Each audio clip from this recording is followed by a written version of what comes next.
So when I think about issues that come up in the popular culture, whether it's transgender stuff, critical race theory, Black Lives Matter, immigration issues, all of these kind of political hot buttons, which young people, and particularly young Latino people, are like completely over-indexed in their interest around these subjects.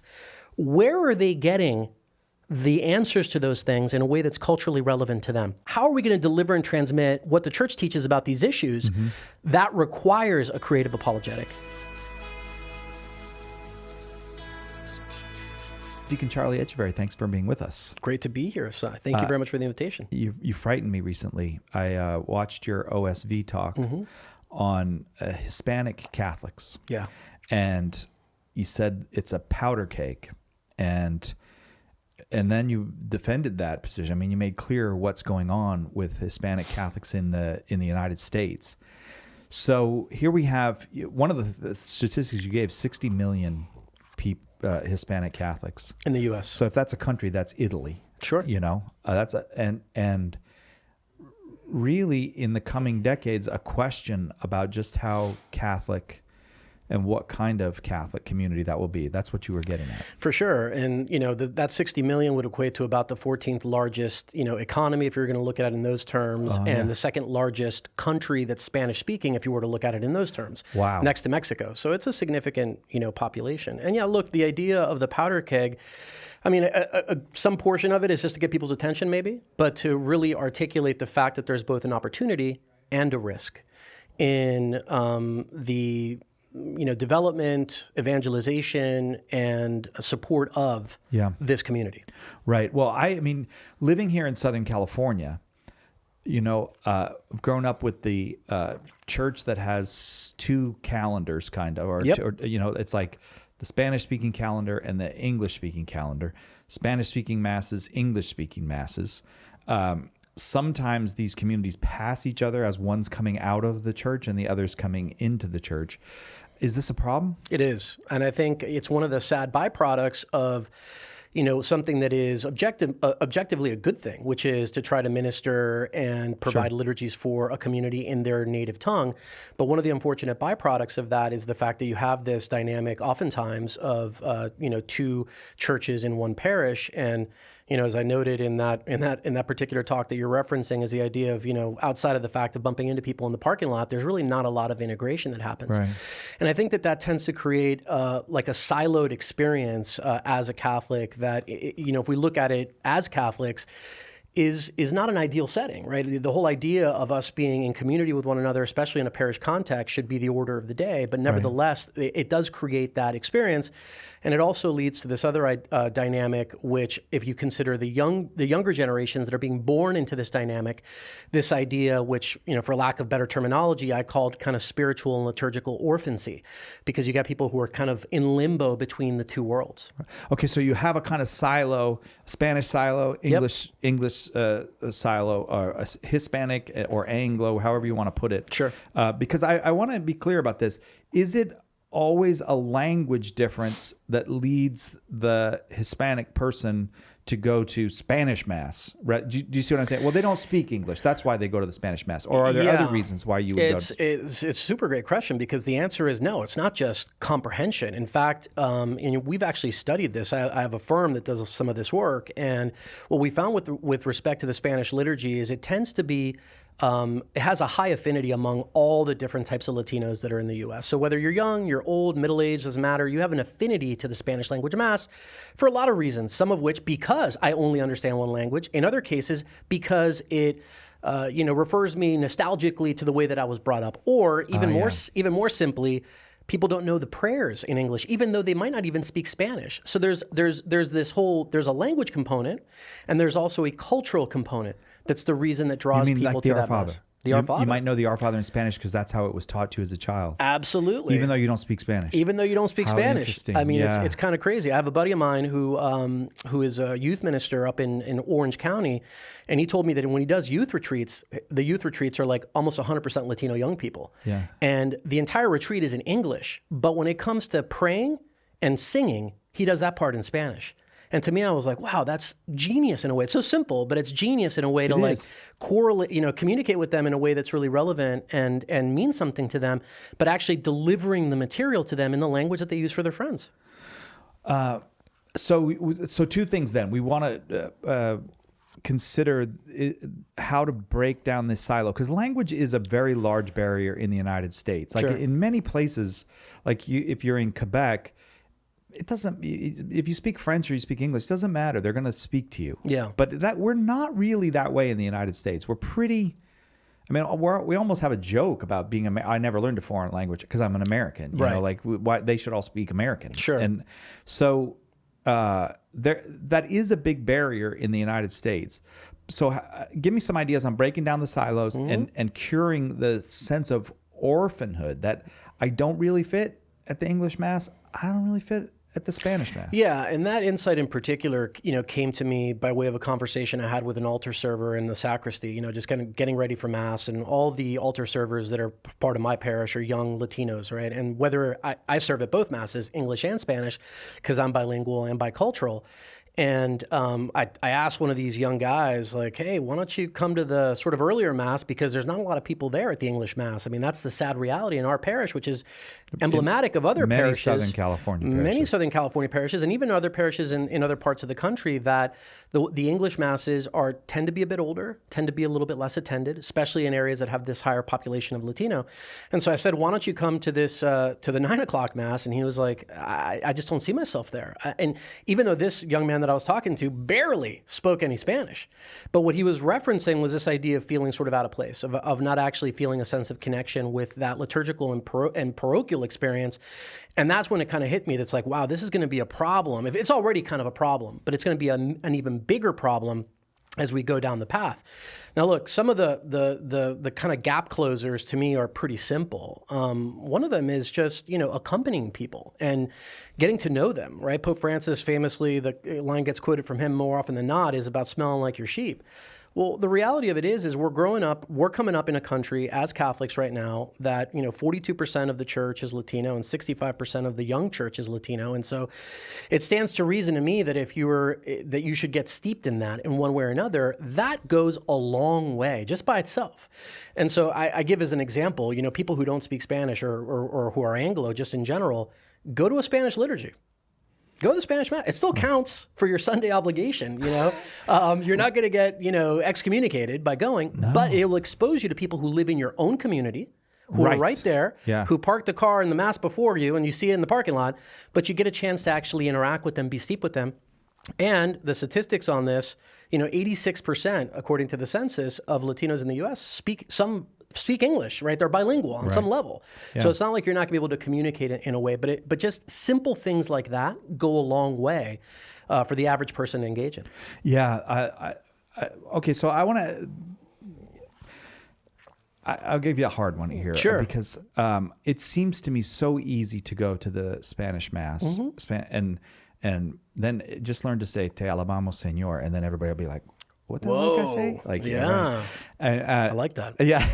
But I think there's a lot of people who don't want to go to Spanish Mass. Of course. And I hate to say that about our Catholic community, but they don't want to associate with with Mexicans or with this Hispanic population or whatever. Or there's even more even pedestrian reasons, like I like my pew at the 5:30. And right. That's true, Yeah.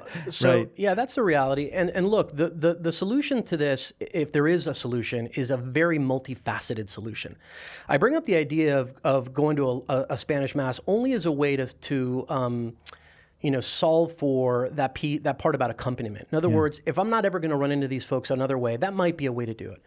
But the solutions are across a whole host of different things. Liturgically, interestingly, just to kind of touch on that, Archbishop Corleone, very recently commissioned a Mass called the Mass of the Americas. Yeah. And Frank LaRocca. That's right. Frank LaRocca, who's going to be on my show actually next week. Oh, he's great. I got to talk to him one time. Yeah, he's a super, super interesting guy. But anyway, so, Archbishop Corleone commissioned this beautiful liturgy called the Mass of the Americas that had two stated purposes. And number one of those was to actually be part of bridging the gap between the Anglo and the Latino community. Yeah. Now that Mass has, Mass settings in English, music in Spanish, has a variety of different things, but it's this beautiful kind of amalgam of these cultures.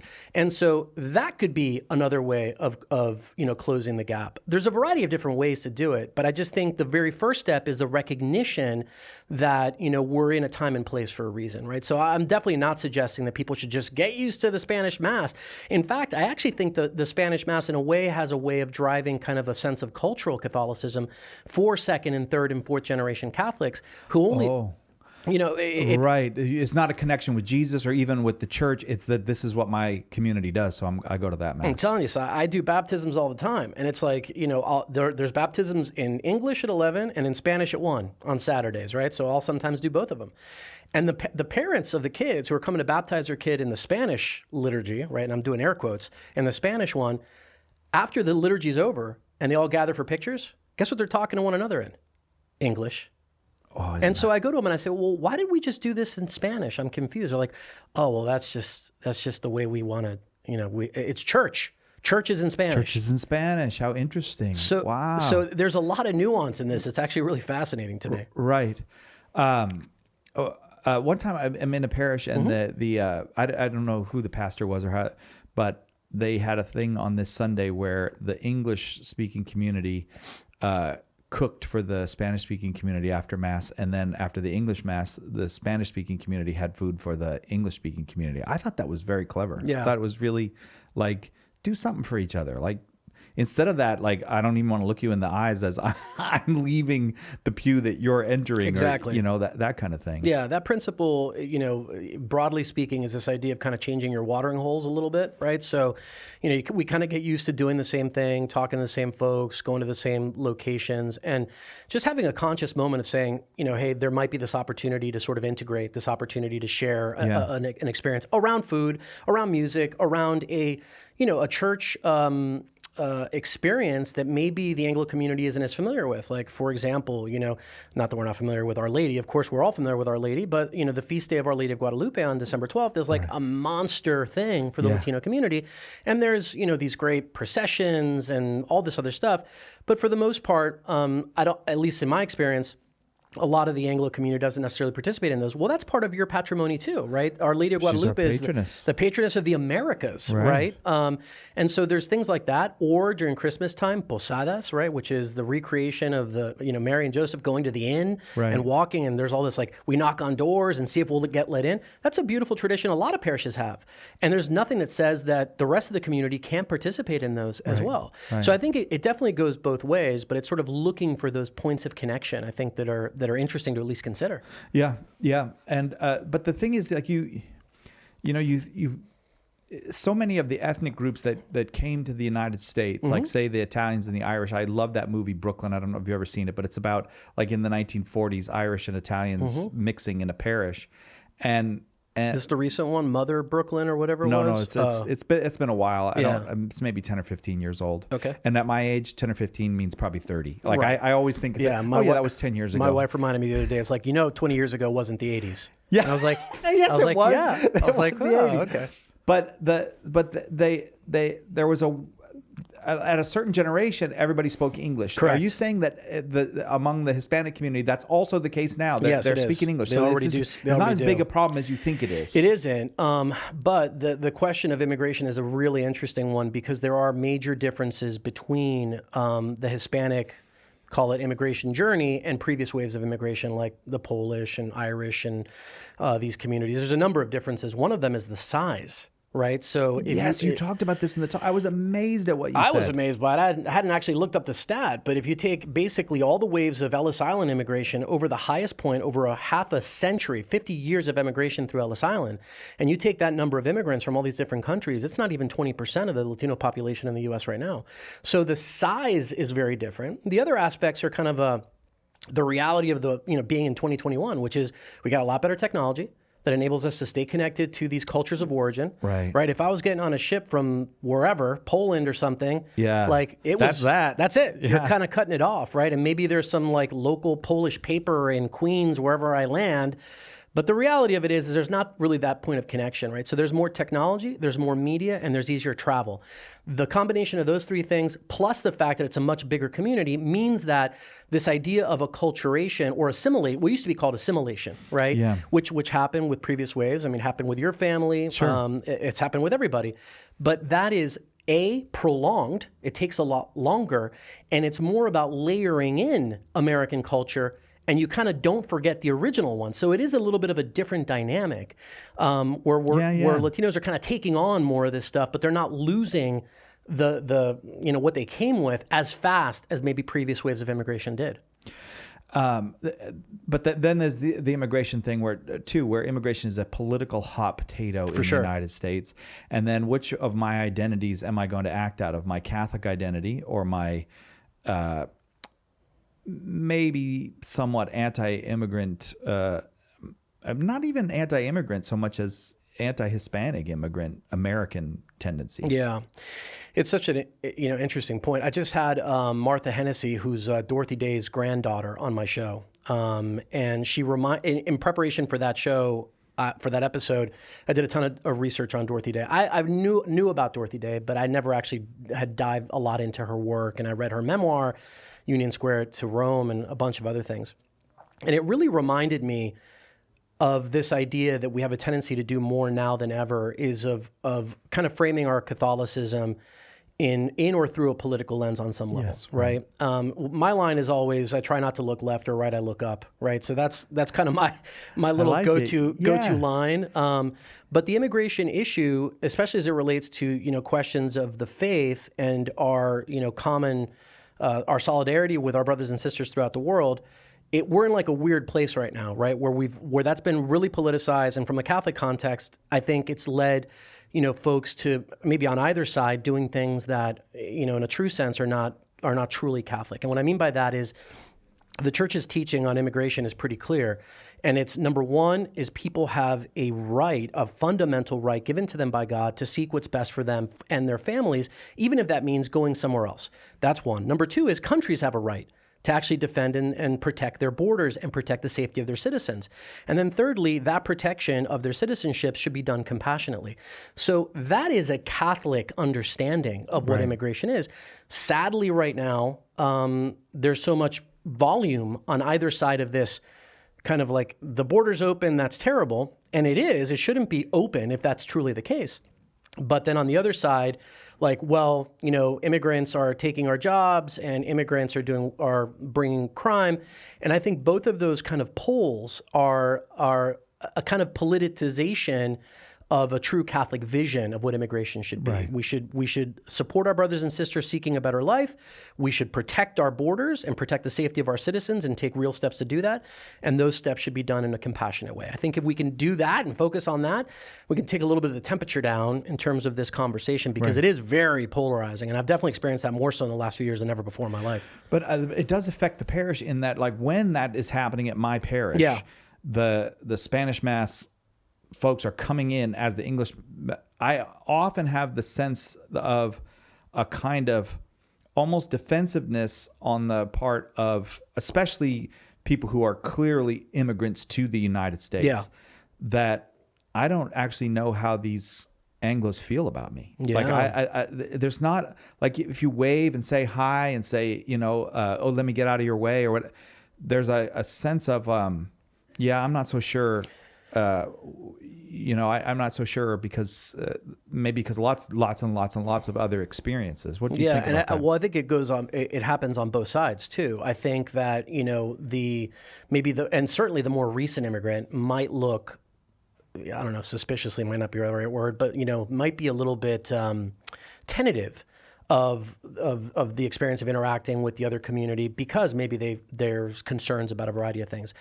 I think a lot of that is, again, at least a part of solving that is this idea of accompaniment and this idea of really getting steeped in understanding one another. And that applies also for the Latino community. They don't get a pass on it. The Latino community tends to, and again, this is big tendencies. These are not like specific things, but tends to be more collectivistic from a cultural standpoint. Yeah. It tends to be like, Catholics are about solidarity and subsidiarity, right? That's what makes us Catholic.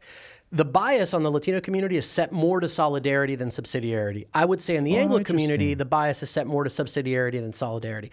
Now, if we're being Catholic, we're living both of those. But like, it's kind of where the speedometer is on those. Right. That North American individualism. Yeah. And at least from the only real Hispanic culture I know very well is Mexican family and town and community. Yeah. And so that, that can be a point of, potential friction where it's like, hey, I'm coming in, I've got like, my whole family in tow. There's 10 people that get out of a minivan, and here I'm walking, and walking out is, this impeccably dressed couple and getting into their Tesla or whatever. Yes. There's some of that happens there, but I think it's incumbent on both communities. I think the Latino community also has to do a better job of trying to integrate and bring into their community and also learn more about other Catholic communities.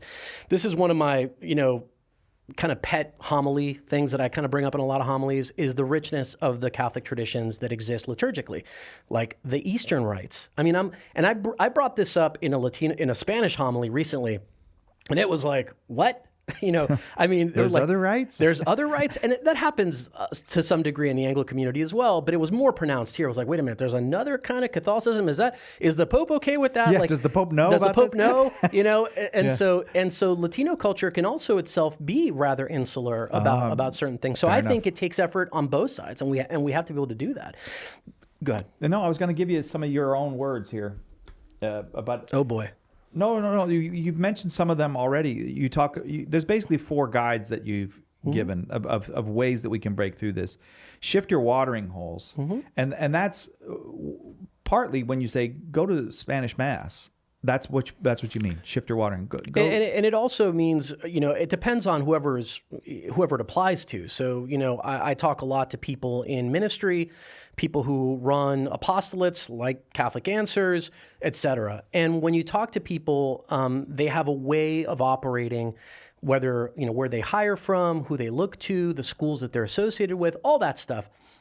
And I think that, taking into consideration other watering holes as part of what you're currently doing is part of the solution. Because in looking at other watering holes, you may come across other people, maybe specifically in this case, Latino, who can be part of whatever you're doing, apostolate, ministry, whatever, but represent that community in a way that can give authenticity to what you're doing, right? So the question of like, wow, this is hard. I got to now learn Spanish. We got to translate everything. Now we got to do SciShow in Spanish. Like that, it's a reasonable concern, but it's also kind of overstating it. It's really not about this hard job that needs to be done. It's about like where are the places that I'm going to to look for employees, partnerships, vendors, like all of these things, and making an intentional effort to vary those watering holes. If we do that, that's part of this idea. Wonderful. Yeah. Okay. So number 2, voice over language. What does that mean? Yeah, that's a bit more nuanced one, but it kind of addresses this idea that there's a bit of a knee-jerk thought on the best way to address the Latino communities is to translate everything.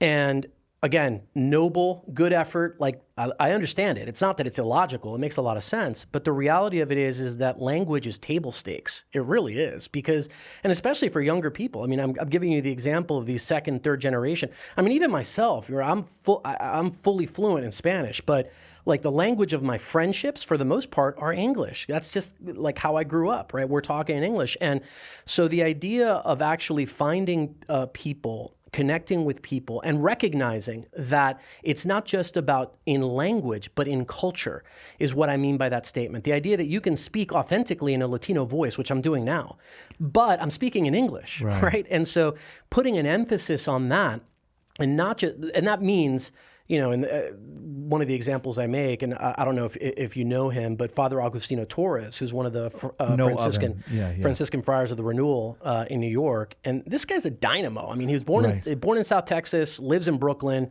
Mexican ancestry, fully bilingual, bicultural.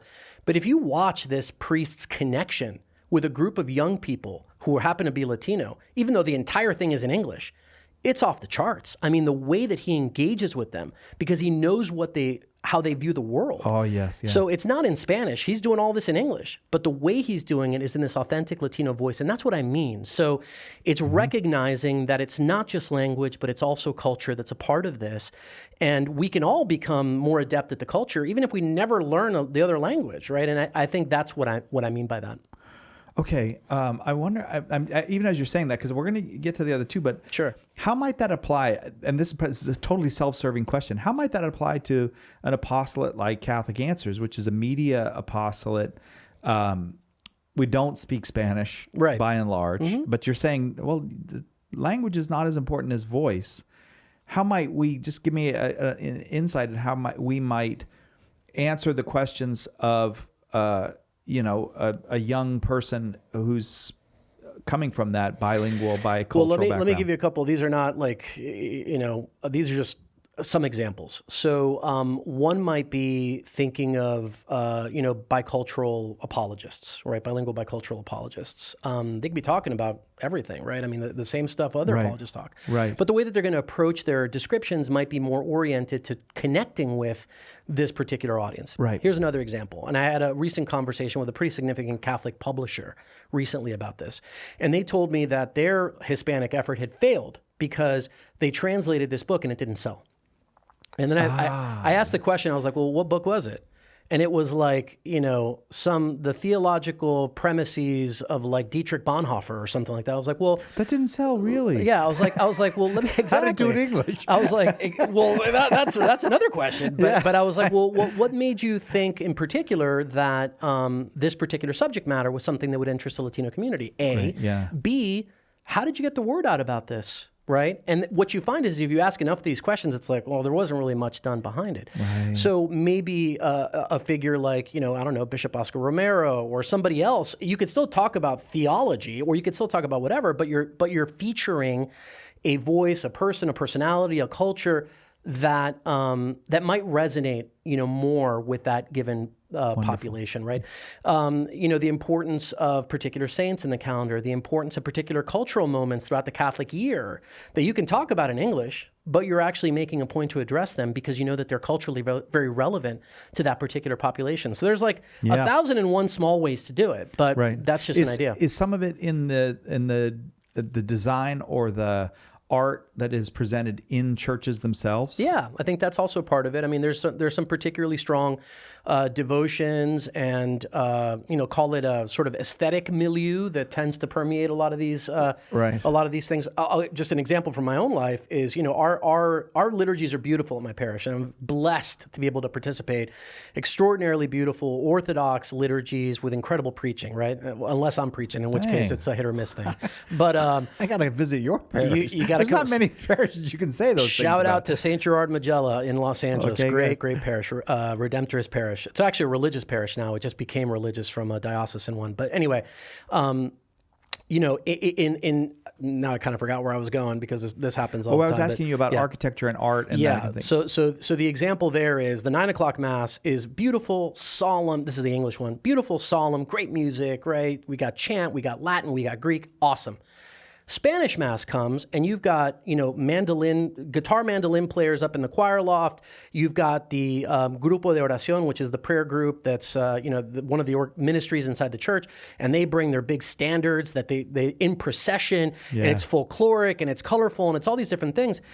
And so yes, it is different. And at the same time, I wonder, this is why I love the Mass of the Americas so much, is because it kind of was an ode to this dynamic. But I wonder, well, could we have the same music? Could we have the same estandartes, which is what they're called, these big, beautiful banners that come in procession with the saints on them? Could we have all of that in English? Yeah. That we haven't done yet. No. Not us, just in general. I'm talking about anybody hasn't done it. But like often in a Southern California parish, you'll see a physical difference between the Spanish Mass and the English Mass in very small things. Like often at the English-speaking Mass, you have the ushers. Yeah. And they're just ushers. They're dressed like everybody else. At the Spanish-speaking Mass, they'll say they'll wear a vest that's the liturgical color. If it's Lent, they're wearing the purple vest. If it's ordinary time, the green vest. And it's very small, but from my perspective, I think, well, the Spanish speakers are doing it better. Like that's there is, I mean, a sense of regalia maybe that's sort of like a little bit more prominent. I know that our ushers, we recently gave them these little Jerusalem cross pins to wear, and it was like, oh my, it was like you'd given them the Nobel Prize or something. I mean, they were most of the Latino ushers in particular, so just blown away by the idea of now wearing this, right? They also, if you're part of a ministry, you're more apt to wear, like a medal, the colors of your ministry. There's a lot of that kind of colorful aspects of it.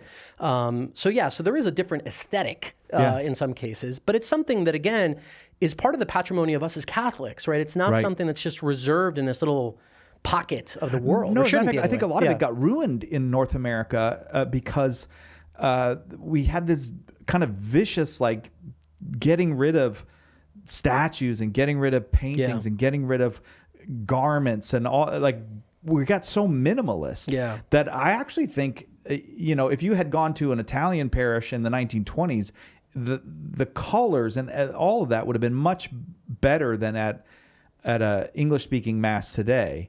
But even as you walk into a church, that minimalism, not so many statues, not so many stained glass windows, not so much ornate.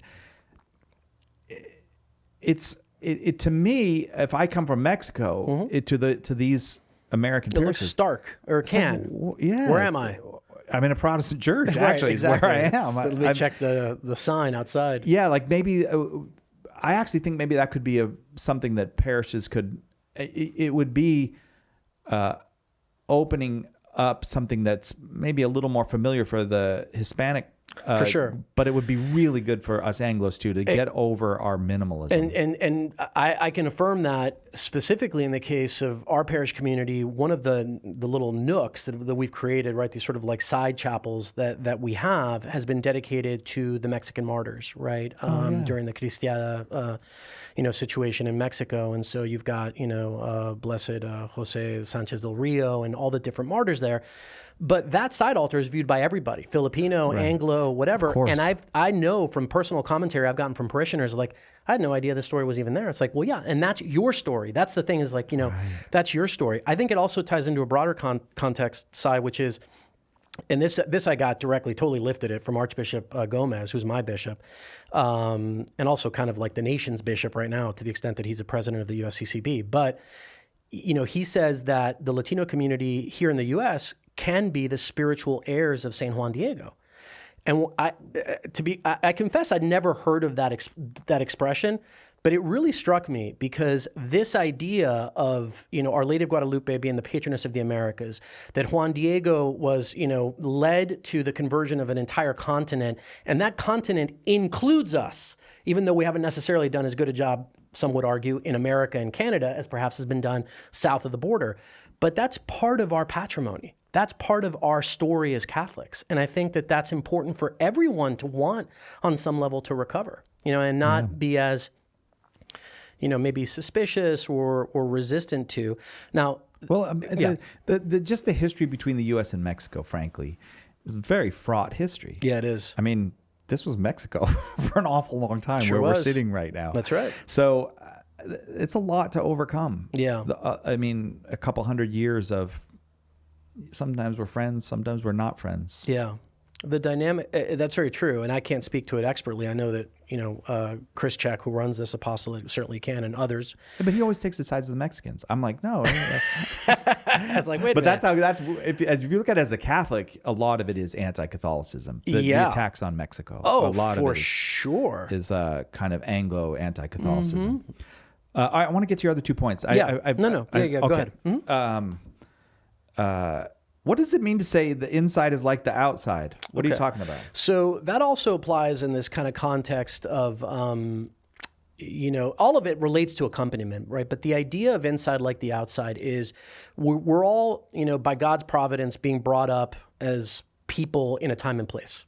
That's basically it. Like, we could have been anyone. We could have been born in Europe in the Middle Ages. We could have been Asian and whatever. There's a time and place that we're in right now, and it's part of God's salvific plan, okay?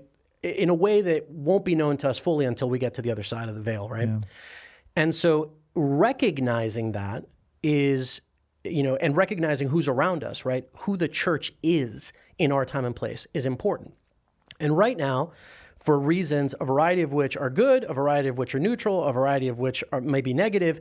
We have the church we have right now, which I've already described incontrovertibly, is increasingly a majority Latino church. So if that is the people that we're ministering with, to, et cetera, it seems to me that part of the solution would be to have the inside, meaning whatever that means to you, right? Your ministry, your apostolate, your work life, your business, whatever it is, be like the outside of the church that we're ministering to, supporting, loving, et cetera. And that means, again, incorporating that perspective, that lived experience, in a variety of different ways. I mean, the simplest way might be in terms of, people that, you hire into a business, right? And having that perspective, that lived experience represented in the work that you're doing on a day-to-day basis, and having that inside of whatever the inside of your particular thing is, kind of more resemble the sheep that are on the outside, right? I mean, because that's the sheep we have right now. And frankly, counter to what some people may think, I actually think it's a very bad thing if the existing trends continue, because the trends, if they continue, Si, mean that we have in the U.S., and this is just data, we're going to have a small, almost entirely Latino church. That's what the trend indicates. Yeah. Right? And that's not ideal. That's not what we should have. No, the loss of many, many families that are Catholic now, the next 100%. Generation and the next generation. 100%. And that's all of us.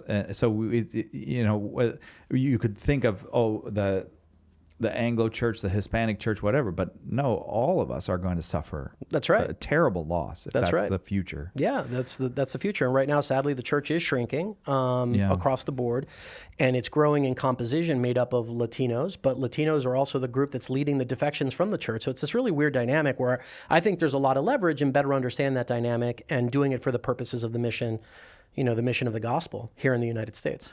Yeah, you had I forget how you put it, but there's more Hispanics leaving the church, and there's more Hispanics coming into the church in the U.S. It's at the same time. It's one of those you're ruining it, and you're saving You're ruining it. You're very well put. Yeah, exactly. So it's kind of a weird thing. It's one of those kind of data points that you have to look at a long time to study. And how is this really true? But the statistic is that every day out of 100 Catholics, more are going to be Latino. And every day out of 100 Latinos, less are going to be Catholic at the same time. At the same time, these two dynamics are happening. And so to me, that, I look at things a lot like a business person. I'm like going, wow, that seems like a big opportunity to do something about this because, at one point you've got all of this growth and you've got this potential leverage, to use business terminology, and at the same time, you've got a crisis that's happening. So maybe you could, the proverbial killing of two birds with one stone, by kind of leaning into this community in a different way. All right, the last one. This is what. Oh man, you caught my attention. Creative apologetics. Well, that seems to speak to us. That comes right from Evangelii Gaudium, right? Which I know I've heard quoted in a lot of Catholic Answers material. Oftentimes, and my take on that from Pope Francis is that recognizing the way that transmission of the faith, defending of the faith, explaining of the faith has evolved over time. And the responsibility that we all have as Christians, A, and B, specifically something like Catholic Answers, to look for ways that are innovative, inventive, obviously a sign of the time in light of the gospel, always orthodox, always clear, always correct, but that are taking into account these various things and really adapting our approach to transmitting, defending, protecting in a way that is illustrative of, again, the people that we have around us at that particular moment. Just one quick example of that. Young people, young Latinos, right? And we've already talked about it, right? They go out into the parking lot, they're texting to their friends in English, they're on Snapchat. These are not people that you're gonna have a problem understanding English, right? But nevertheless, they are, interacting mostly with the Spanish liturgy just because of all this kind of cultural, background that they have. Right. And so when I think about issues that come up in the popular culture, whether it's transgender stuff, critical race theory, Black Lives Matter, immigration issues, all of these kind of political hot buttons, which young people, and particularly young Latino people, are completely over-indexed in their interest around these subjects. Where are they getting the answers to those things in a way that's culturally relevant to them? They're not going to get it from home because oftentimes their parents are immigrants and they're like, what are you talking about? Who's George Floyd? What are you talking about? Yeah. And then if they're not going to get it in the liturgy because the priest again, is kind of like another version of their parents. Yeah. Right. So it's like you think about, well, how are we going to deliver and transmit what the church teaches about these issues? That requires a creative apologetic. That requires like saying, okay, we've got this idea of the dignity of the human person. We've got this idea of the anthropology that Catholicism teaches. How do we relay that to these people who have this unique experience as children of immigrants, et cetera, and living in this kind of world? That requires creativity in how we convey this. And that's what I mean by a creative apologetics. Boy, that's it's inspiring to hear, but it's also challenging to us. Of course. I'm glad for the opportunity to have the conversation, because there's no question that we as an apostolate could do much better at that, better at that. And I'm grateful for your prompting and for your your participation in what all that Catholic Answers does. I mean, I think, Si, this show is an example of a lot of those principles. So, I applaud it. There's a lot of things we could talk about, right? We could talk about a variety of things. You've got interests, I've got interests. But the fact that we're focusing an episode on this, I think is evidence of exactly what we're talking about. So I would give you higher marks perhaps than you might, but I think it's an important step. And might not be, or hopefully not, the only time that this kind of subject comes up, but it is important that it has. So I definitely appreciate it, for sure. All right. I don't want to leave you with any false impressions. So Te alabamos, Señor is pretty much my only Spanish. That's your only Spanish? I almost my only That's Spanish. pretty good. How about amen? That's another good one. Don't sell yourself short, Si. I can do amen. You okay. can do amen. All right. Yeah, very good. Deacon Charlie Echeverry, thanks very much. Pleasure to be with you, Si. Thank you for having me. One of the great things about talking with Deacon Charlie Echeverry about the Latino experience as Catholics here in the United States is he knows it. He knows it from the inside as a person who has lived it as a Catholic and as a deacon in the Archdiocese of Los Angeles. But he knows the numbers and the statistics, and they are a bit concerning. We have reason to be concerned. So we've got to do a better job. Maybe there's something a little bit self-serving in us asking Deacon Charlie to break it down for us here at Catholic Answers Focus, because as an apologetics apostolate, there's a lot of things we could be doing better here at Catholic Answers as far as reaching out to the Latino community. Maybe there are things that could be done better at your parish, in your diocese, at the apostolate where you work, the ministry that you are part of. So I thought it'd be helpful to you as well. If you want to know more or get more from Deacon Charlie, you can listen to his podcast, Living the Call, Deacon Charlie Echeverry, Living the Call. He does a lot of great interviews over there, and you can get more of his very, very solid insights. Also, if there are aspects of what we've begun to talk about with Deacon Charlie that you'd like us to explore, send us an email, focus@catholic.com. That's our email address, focus@catholic.com. As always, if you're listening on Apple, Spotify, Stitcher, or any of the other podcast services, don't forget to like and subscribe so that you'll get updates when new episodes are available. And if you'd be kind enough, please give us that 5-star review, a few nice words.